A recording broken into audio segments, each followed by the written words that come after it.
And now, weighing in out of the blue corner, Josh the Punk Thomson. 100%. And on the other mic, he weighs in from the red corner, Big John McCarthy. All right, we are lucky enough to have the man who's winning all the awards, the guy who's stealing everything. He's Coach of the Year, Gym of the Year, Fighters of the Year. I mean, you're taking all the awards. Eric Nicksick. It is good to see you, my brother. How you doing, man? What's up, Big John? How are you guys, man? I miss talking to you guys, bro. Thanks for having me on again. Love having you on. How's everything going? You feeling good right now? I'm feeling good. I'm feeling blessed, and I'm feeling busy, man. We got a busy couple months ahead of us, but this is what we signed up for. I got all excited. It's the start of the year. I never thought I'd be jonesing for fights so bad, but I'm jonesing. This is horrible. Me too. There's that gap between like December 12th, 15th until like the middle of January. You're going like, what the hell are we doing, man? So we're just putting out podcasts like, okay, now it's the MMA Worlds. Now it's like we put together fight cards. We're like just making shit up to try to get some shows out so people get some content down on the holidays. And I mean, look, you guys have won every damn award. Coach of the Year, Fighters of the Year, Gym of the Year, all the other stuff you guys get. Okay, now I know because I was part of a big gym myself. Go ahead, give me some sort of drama that goes on in this gym. Give it to me. Oh, there he goes. No, don't. I don't want to hear it. It's actually it's not, man. Like I was actually singing the guy's praises today, and I looked around the room, and it's just world champions in there. But it's a different mentality than what I remember Extreme Couture used to be, where a lot of guys were out for themselves, and I just feel like when they got what they needed, they were gone, and you didn't see them again for the next guy's training camp. Now it seems like these guys want to push one another, and all they want to see is greatness out of one another. And the one thing we always said, man, success isn't finite; it's infinite. There's enough to go around for everybody, and that mentality has really shed off. And just, man, I couldn't be happier with where we're at with the team. That is a very media trained answer. Very good job, by the way. Very good. I asked about drama. You shifted it towards the best fighters in the gym and championship level. That's media trained right there. Great job. No wonder you guys got so many. I've done a couple of these interviews. No wonder you guys got so many damn awards in that gym. Oh man. Obviously, look, big news is broken. Huge fight. Big news. Just give us how this all came about. Big drama show. Give us how this all big drama show. Give us how this whole thing came about. Man, I wish I could tell you it was a lot like the Tyson Fury fight where we knew a month ahead of time. This one wasn't like that at all. This one came up pretty quick. Dewey and Francis were in conversations about this being a possibility. I got the text from the big guy, yo, it's on. And that was really it. And then Markel sent me a text and just said party. And when I said, oh, who we got?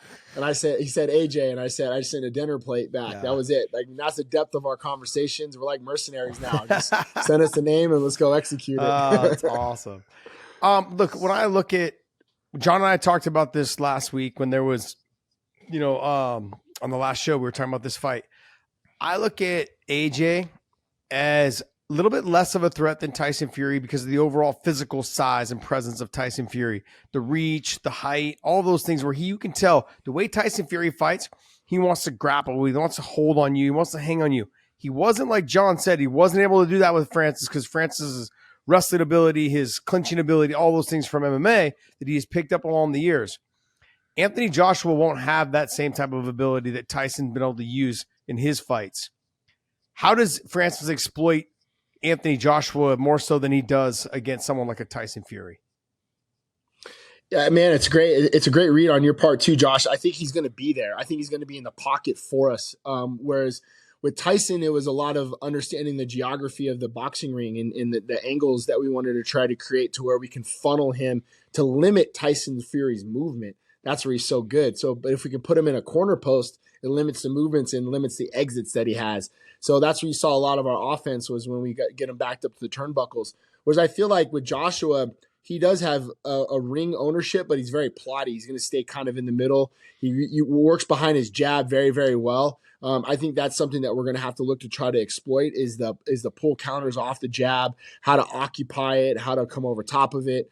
And really just kind of still build on some of the things that we were doing in the Tyson Fury camp and carry it over into the Joshua camp as well. So, and some of the things we didn't even really show in the Tyson Fury fight that I think we'll still be able to do in this fight in particular. The one thing that really stands out to me was the Usyk Joshua fight and watching Southpaw Usyk attack Anthony Joshua, and maybe taking some of the things that I saw that Usyk did and apply it into Francis, but put our own kind of flair onto it. When you take a look at what Anthony Joshua has become as a fighter, and you're right, he's got a plodding style. He's not a guy who's light on his feet. He doesn't move a lot, but he has changed certain things up. When he was training with Robert Garcia, he really did a great job of going to the body against Usyk. And all of those attacks, I think he's going to look at Francis Ngannou and want to bring those attacks back and go after the body of Francis to say, okay, how do you deal with this? Because I'm going to just punch the holes in your gas tank, so down the road in the later rounds, oh, you're not feeling so fresh. 100%. And I think that would be, if you're going to break ourselves down, right, and look at what are the ways this guy's going to use his skill set to outbox us. I think that's the first thing that really stands out. And I think that's what he did very well against Usyk, especially out of the open stance and using the rear hand to the body and trying to attack there. But also he did a very good job of that rear hand reload, where he'll start attacking the body and try to get you to drop that elbow a little low and then come right back upstairs. Things like that, I think we're going to have to be cognizant of. And how do we want to counter? Do we counter to the inside? Do we counter from the outside? Do we roll with it? Do we pull counter? Things like that. And, I'm actually excited because Dewey's going to come over tomorrow. We're going to sit down and watch some tape, put some pen to paper. But Dewey's on the first flight out. We're going to corner. I have Manel on Saturday. Dewey will have Farid. And then that dude's gone, man. He's straight out to Saudi. So it's work time for him. So it'll be really the only time him and I get to sit down before him and I both would be in Saudi. How long are you going to be in Saudi Arabia for the training? So I'm actually talking to Francis's assistant right now. So the only hang up, the only issue that kind of came about is myself and Dewey both cornered Daniel Zellhuber. And the fact that I'm Daniel's head coach and Dewey's going to be Francis's boxing head coach, it only makes sense for me to stay back and corner Zellhuber in Mexico City on the 24th. And then I'm going to fly straight to Saudi from Mexico City. So I'll be out there for about 2.5 weeks. And I was wondering, because you also have Sean Strickland with his fight coming up too. So you're a busy man. Yeah, man. We're busy. We're super busy. And then Danny Ige and Brad, Roman Dolidze, all in February. So February's jam-packed. And then literally I won't even come. I'll leave for Zellhuber probably a week early. And then I'm going to go straight to Saudi. So I'll be on the road for probably about, almost 3.5, 4 weeks. It's such an easy life. Right. Tell my wife that. People have no idea, man. Everyone goes, "Oh, you're so lucky." No, it's not what you think. Yeah. So when I watched the Tyson Fury fight back, a lot of the straight body shots early in the fight, trying to get him to lower his level a little bit, and then coming back over the top, off the jab.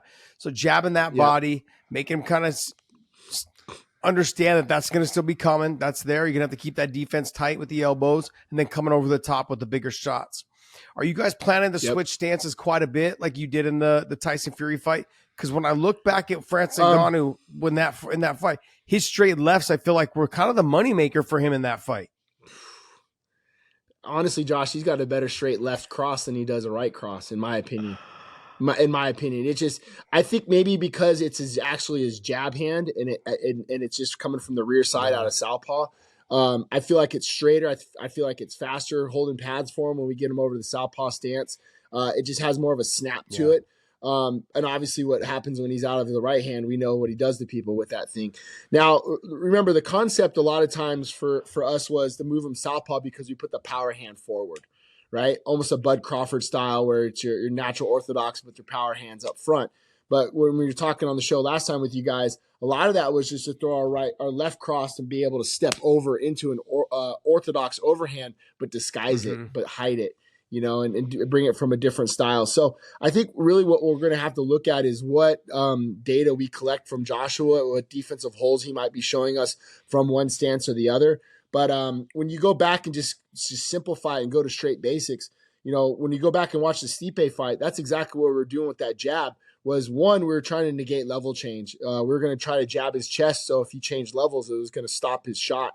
but it also is going to get him to realize that when you start paring that hand down, we're going to make a hole for our overhand. So that was just simple, basic stuff like that. And that's where Francis really thrives, is simplicity and basics, and then let the other stuff start to build in as the rounds go on. When I'm taking a look at this fight and hearing all the buzz about this fight, one of the biggest things that you hear, that I've seen on social media and some of the media talking also too, is that they look at Anthony Joshua. He seems a little bit more tailor-made for Francis Ngannou. Like they say, oh, he's a little chinny. I mean, I've thought to myself, he's been dropped before by lesser guys that hit, not lesser opponents, I shouldn't say that, with less power than someone like a Francis Ngannou. He's been sat to his butt. He's been checked. He's been wobbled by guys that don't have the power in Francis Ngannou. And that's kind of the knock. Are you guys looking at like, oh, if we touch him, it's over? Or are you guys looking at like, look, he's going to be there no matter what? No, set the bases, man. Just get base runners on and then look for the home run, you know. To me, it doesn't make any sense to try to go swing out of our shoes and get us out of place.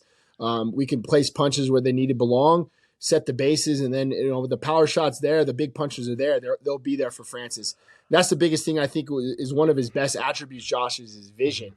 You know, I don't think his vision gets a lot of credit, you know, especially with that hook that came over top that floored Fury. You know, that was a vision, man. That was a play off of coming off that cross side, rolled through it and landed that big left hook. You know, it wasn't like something that was worked on over and over and over again. That's Francis's vision on something. So I think, you know, really for us is just take your time, plot, set your bases, and then when you find a home run, tear through it. Is this fight 10 rounds like the Fury fight, or is this a 12-round fight? 10 rounds. 10 rounds. And how are you feeling about the way that Francis went the 10 rounds with Fury?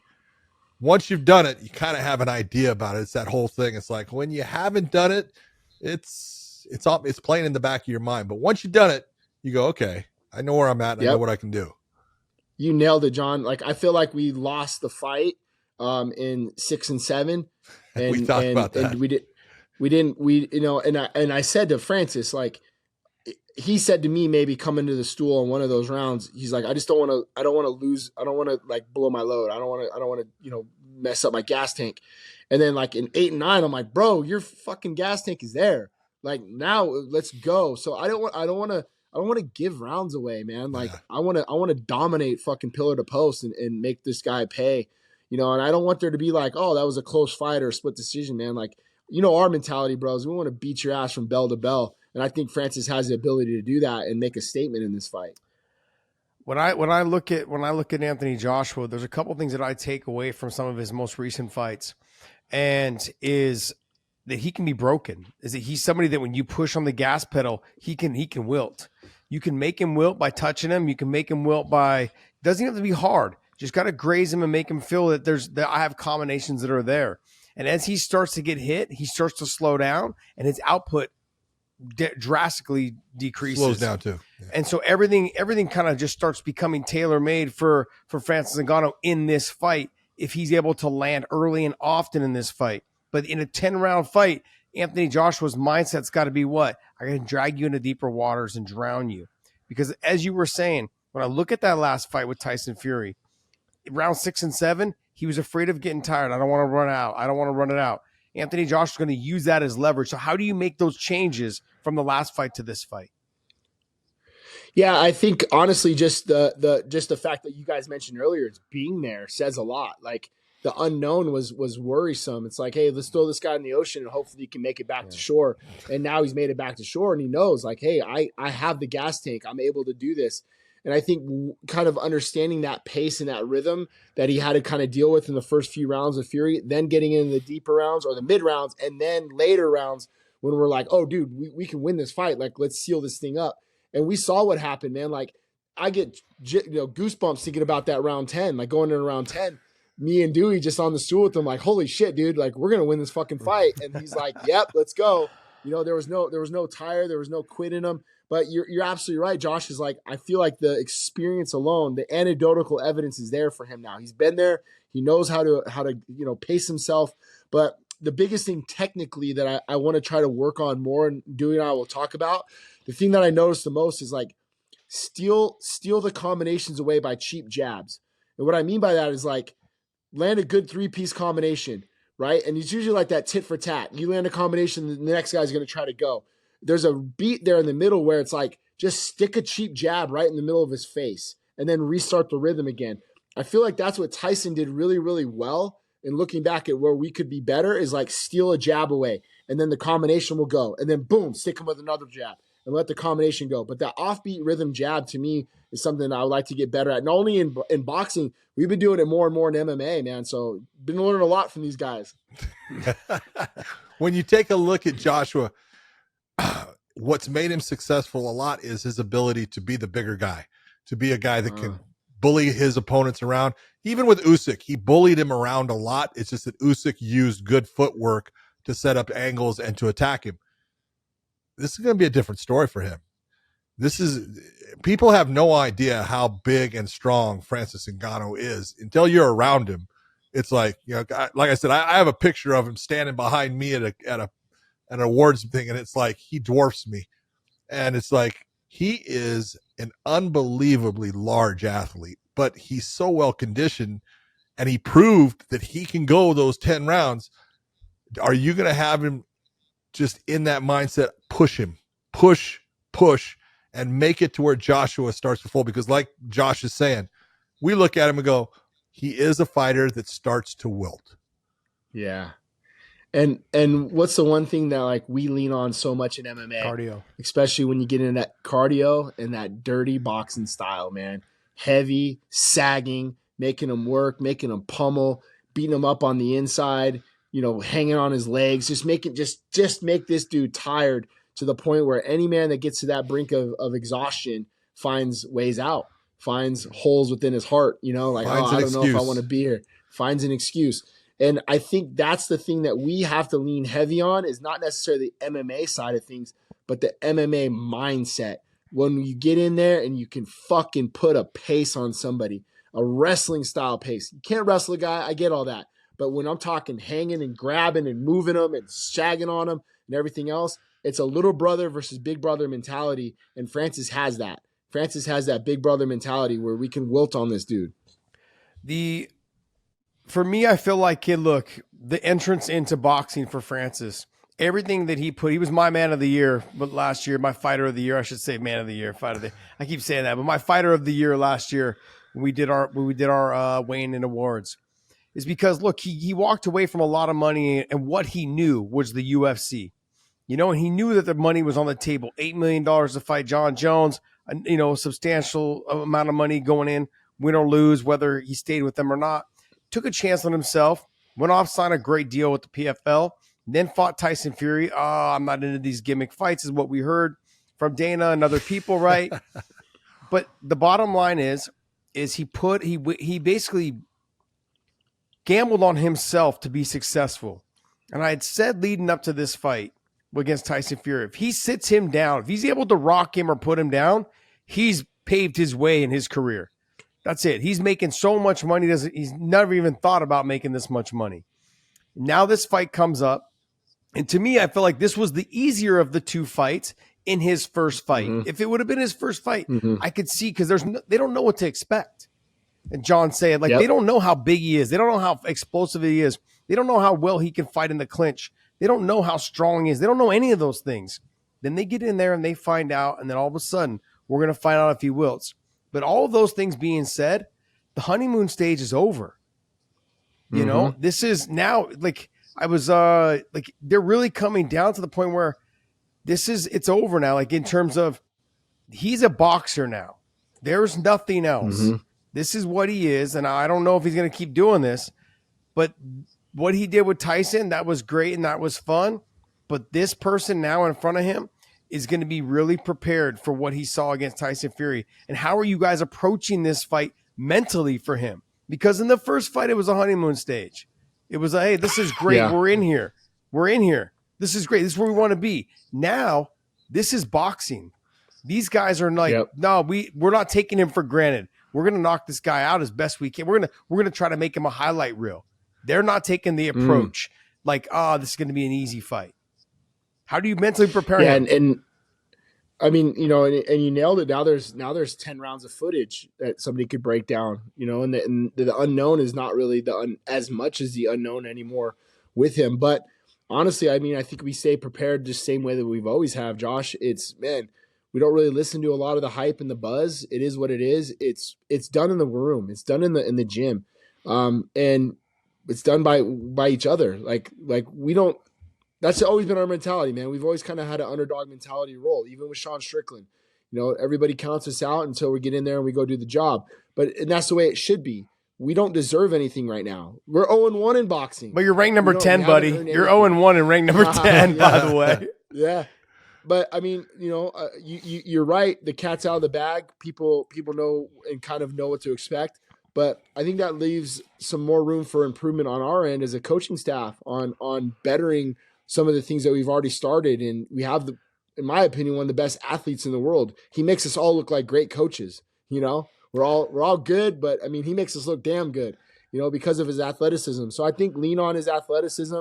All the while, man, don't forget what got us here. And that was keeping our head down and grind and stay the course and work our ass off. Do you ever, when you look at Francis and you're in the training room with him, is there ever that point where you look and you go, how does a freaking athlete get that big, that fast, that strong? It's unique when you look at him. It really is.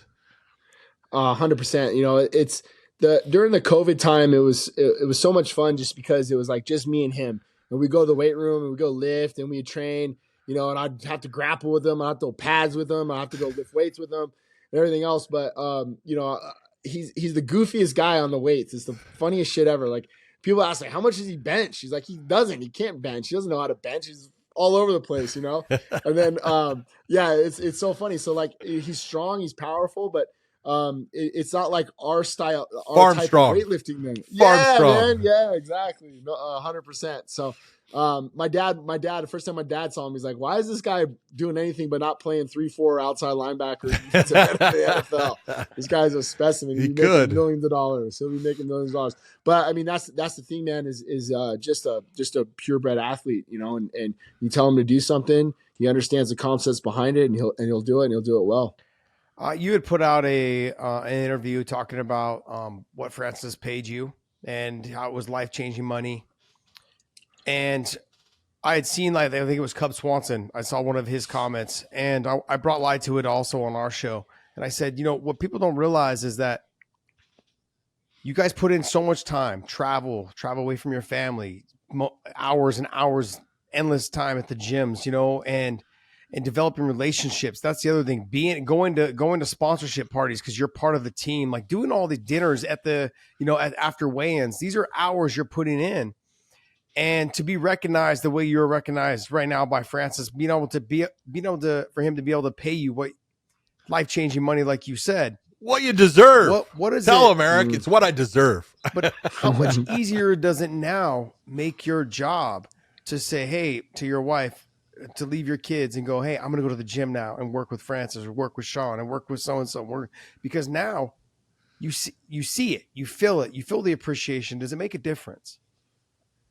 Yeah, huge difference. And coming from two guys that have been in this sport for a long time, you guys understand that the product is what we see in the cage, you know, the 15, the 25 minutes in the cage. But man, it not only is it the 8-week camps, it's the time, man, like the off season.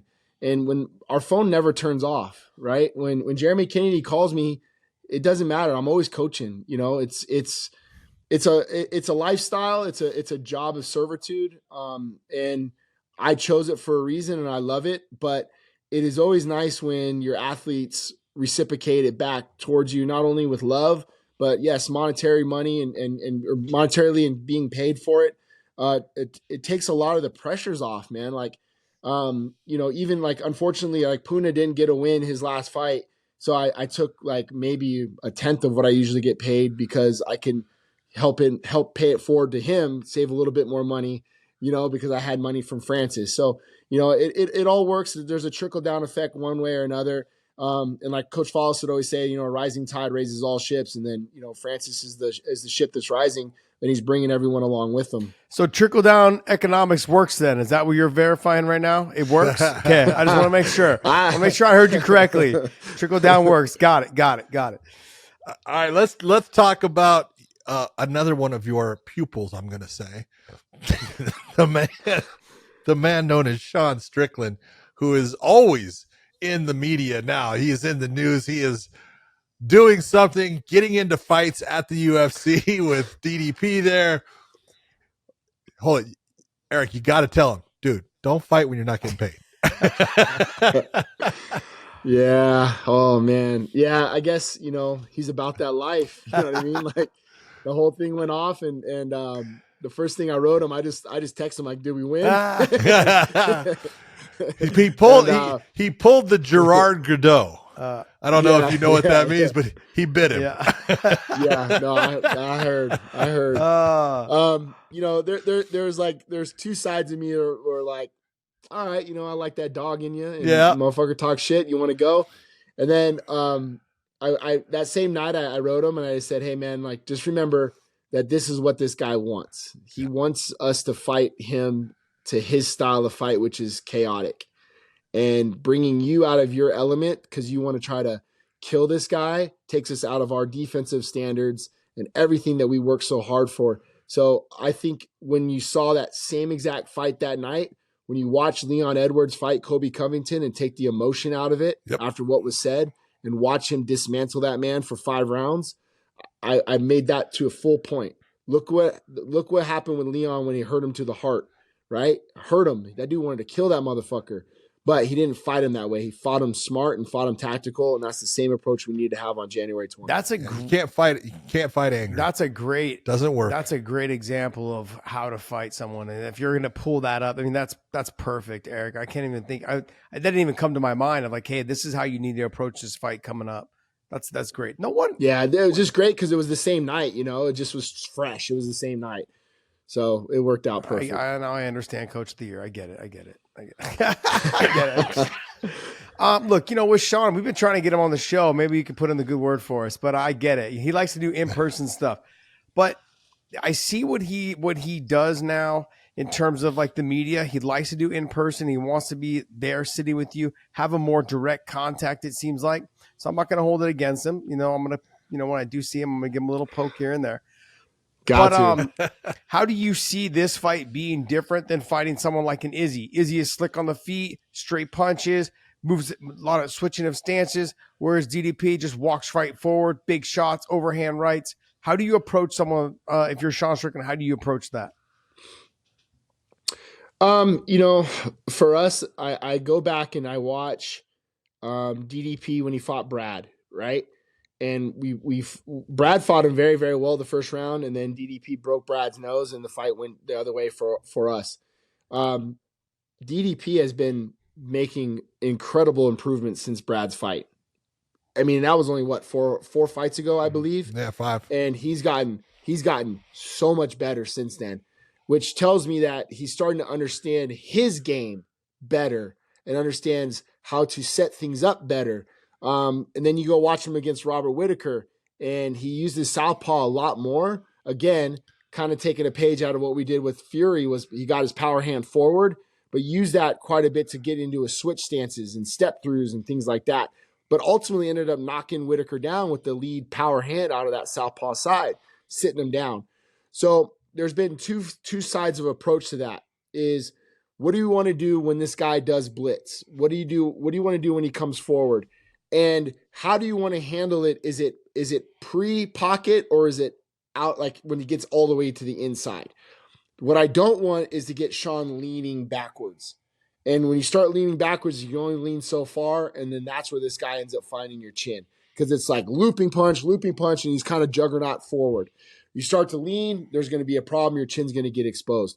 So just working on either A, stopping the blitz before it even starts, or making a car crash to the inside. How do you want a car crash to the inside? Of course, with violent elbows, things like that. And then maybe working that. Our elbows always turn into our underhook series. So, getting some of those grappling exchanges. I know that a lot of his downfalls has been in the past. They talk about his cardio.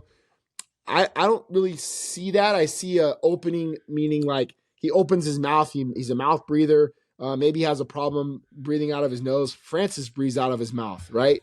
And I don't look at that as a fault in his cardio, but I also look at it as something that we do need to test. We do need to go by and just check it and make sure that, yeah, okay, this guy's cardio is there, but we got to put a fucking pace on this guy and try to make him break in rounds 4 and 5. But when you look at his past fights, like with Darren Till, where he dominated the first round and came out in the second, got a little bit tired.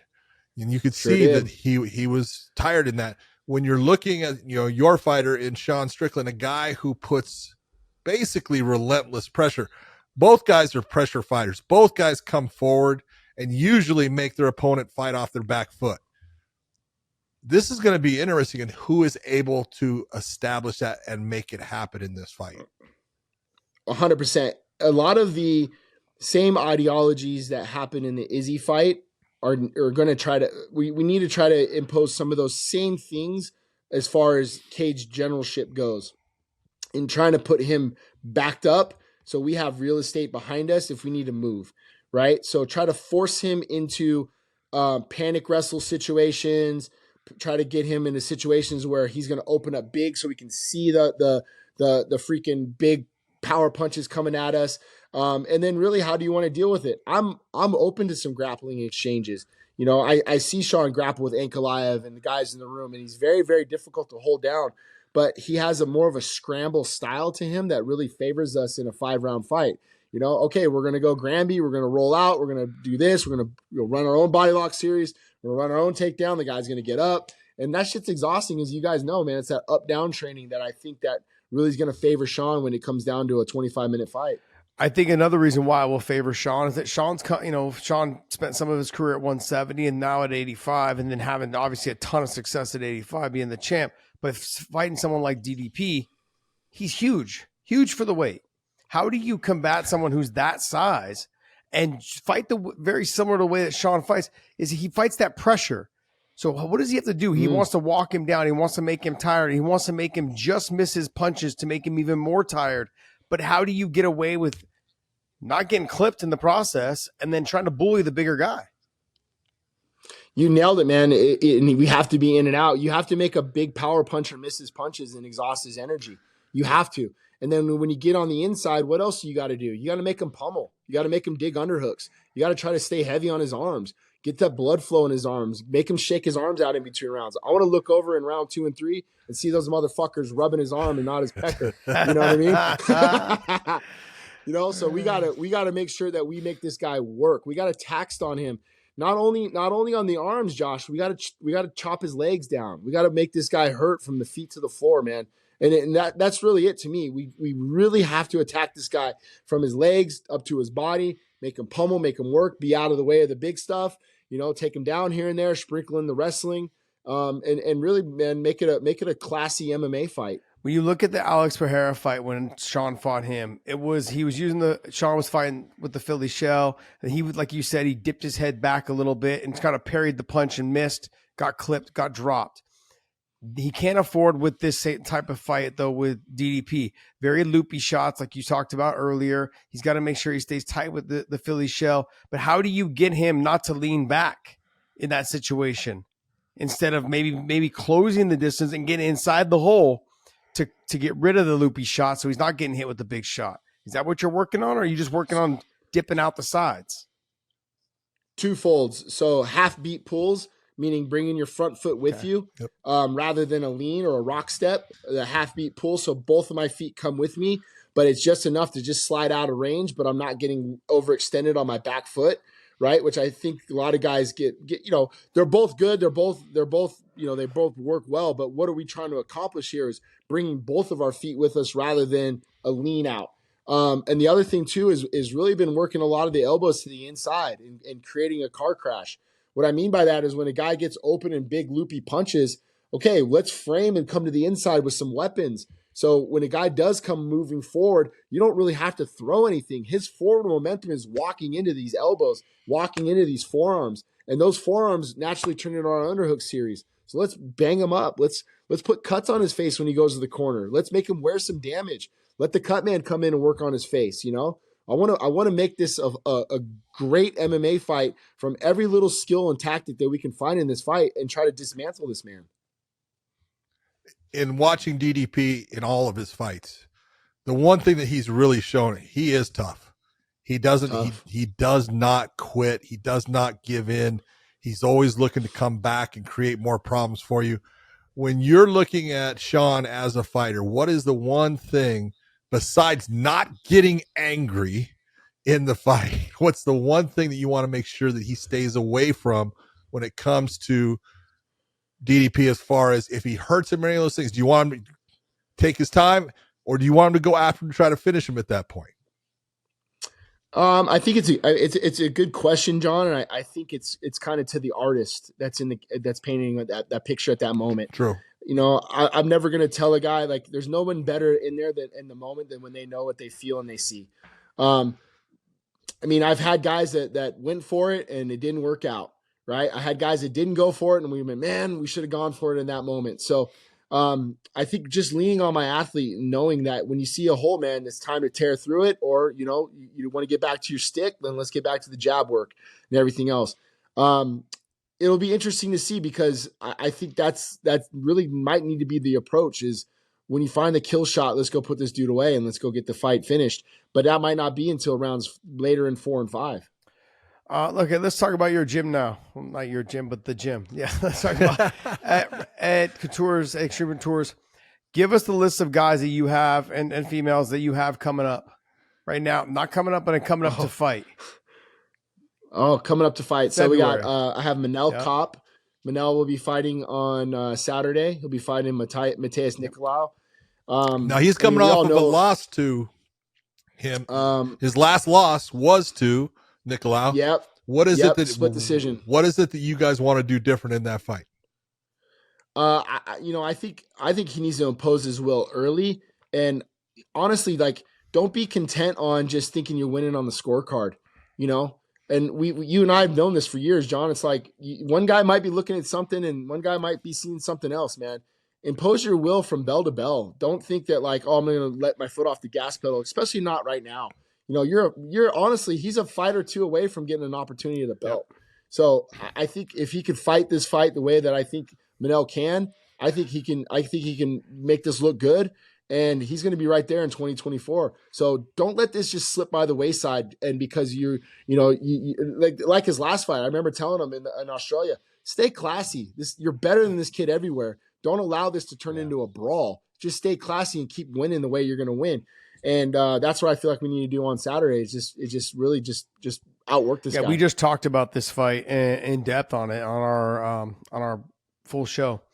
But for me, it was, I really picked for this last show before, is I picked for Manel to actually have a shot at the title by the end of 2024. If he stays on track, utilizes his explosiveness, works on his wrestling takedown defense a little bit more, but in terms of also too, defending the takedown and making them pay. Don't just be content with getting away from them.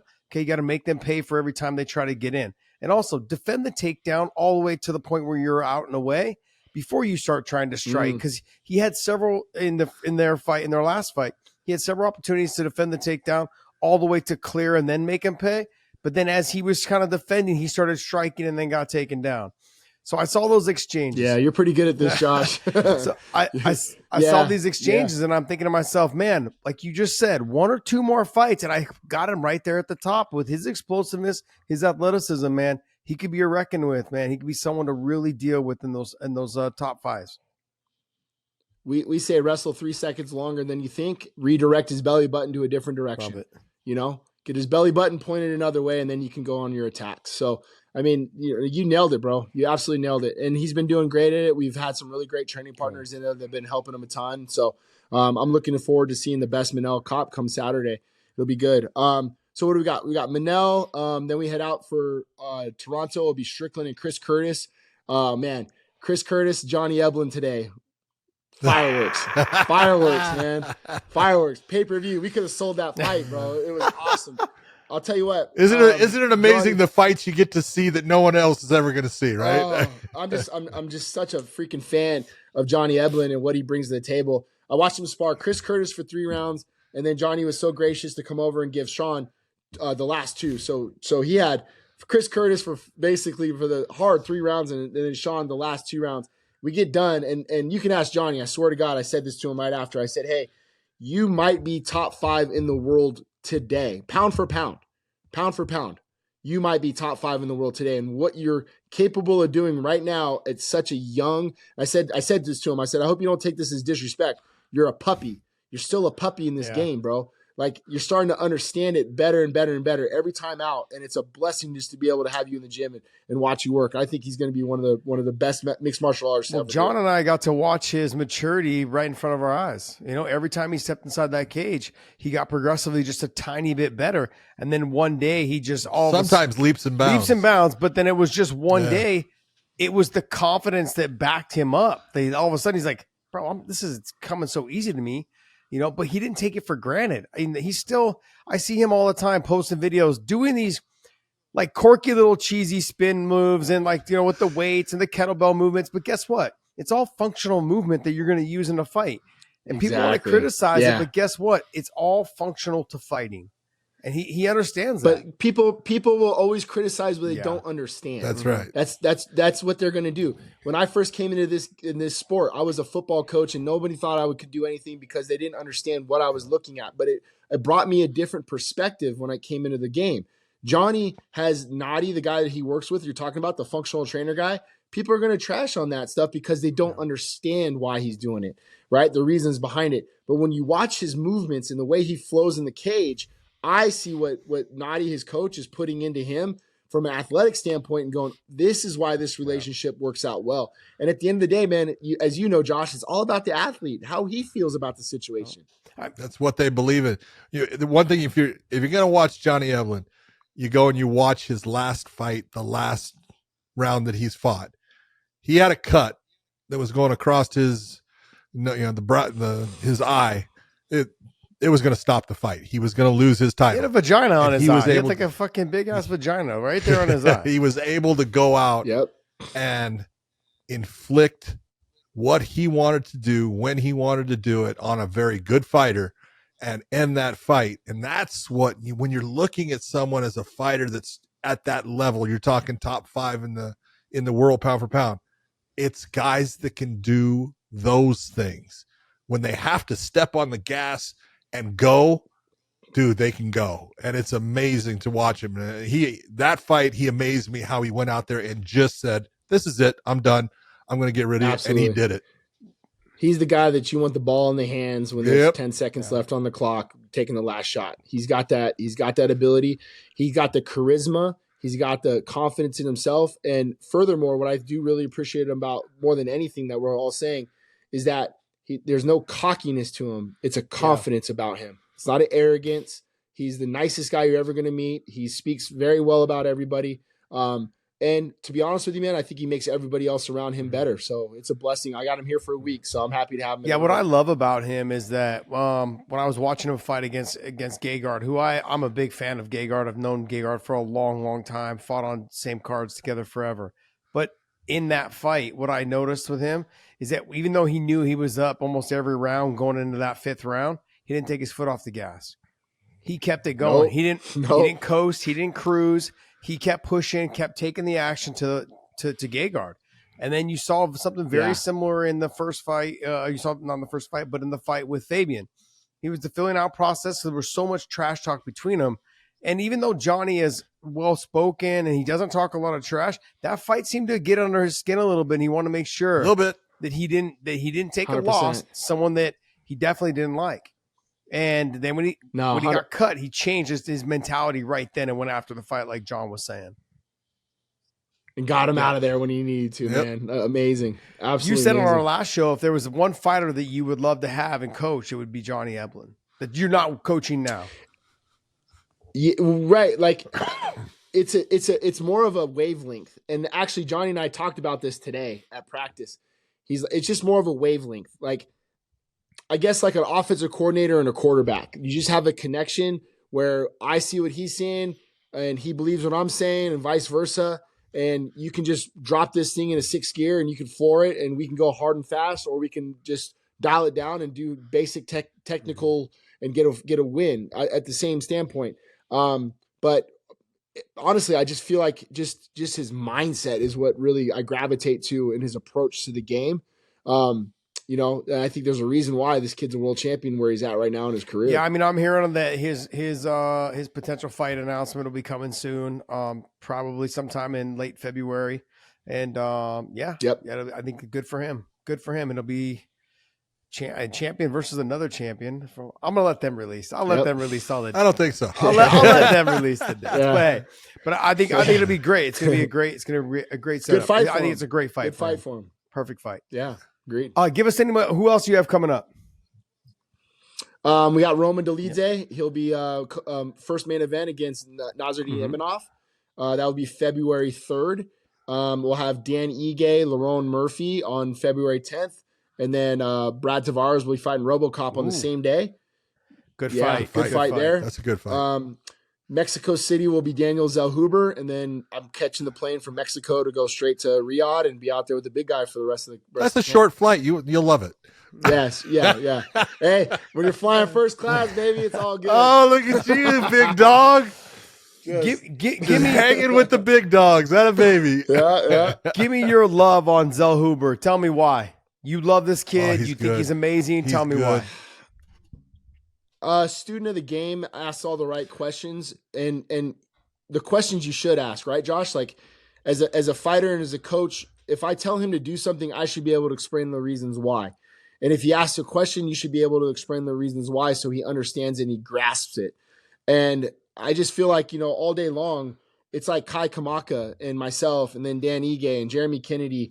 He's in that group of guys where it's like, it's not my system. It's not Kai's system. It's our system. And you're able to use your athlete's best attributes and make them apply to him off of what we already do. My goal as a coach is to prepare a Thanksgiving dinner, turkey and mashed potatoes. That's always going to be on the plate. But the side dishes is a crapshoot. Everybody's side dishes are always different, right? So my job is to prepare as many side dishes as I can and allow the athlete to put whatever they want on their plate when they see when it best suits them the most. So he's been working on things. He's been in the lab. I would say the one thing that I've been trying to work on the most is just the toughness, the meanness that I want to see come out of him. And I don't want to change who he is, but there's times in a fight, Josh, where I tell him, I just need you to be mean for maybe 1 minute around. I don't need you to be mean the entire fight. And I don't need to force you into something that you're not, because that's just not him. He's just the nicest kid in the world. But let's be mean for about a minute where we're going to try to elbow this guy's face off. Can you do that for me? He's like, oh, okay, coach. I will do that for you, coach. But he's around Sean Strickland quite a bit and Sean loves him. And that'll change everything right there. Yeah, 100%. Kid's just wearing a white t-shirt and combat boots everywhere he goes. So. Great. But very, very high on Zellhuber, especially just from his physical attributes alone. And then it's the mental side of things that I think that really tie it all together for him. And my last question, outside of Daniel Zellhuber, give me somebody who is unknown, that's not in the UFC, somebody that you guys have in the gym that you're looking at going, hey, keep an eye out on this fighter. I'd say Kobe Fair. Kobe is a All-American wrestler from Ohio, wrestled at Notre Dame. Just an unbelievable talent, and he's kind of a protege under Patchy Mix and Jake Shields. And I'll tell you what, man, just the way this kid can flow and grapple. He comes off and he tries to play like he's this dumb Ohio kid, but he's one of the smartest kids I've seen in the room. Holds himself to a high standard. I think just rubbing elbows with the guys like Dan Ige, Kai, Patchy is only going to make this kid even better. Now it's our goal just to really just get him going on as far as fights go. Just get this kid moving. He's 2-0, 2 first-round finishes, violent ground and pound. And I think that you guys will love the style of old school ground and pound this guy inflicts on people.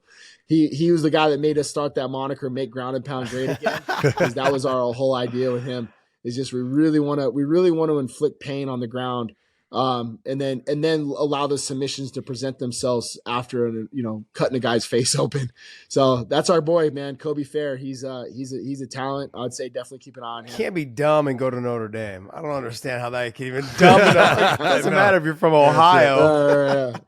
Yeah. That's all for me, buddy. But John, you got anything else, bud? I just want to tell you, Eric, thank you very much for your time. I hope your 2024 is half as good, if not better, than your 2023. You had a great year, and I hope your 2024 is just as good, if not better. For everyone out there, I hope you enjoyed our interview with the man, the coach, Eric Nicksick.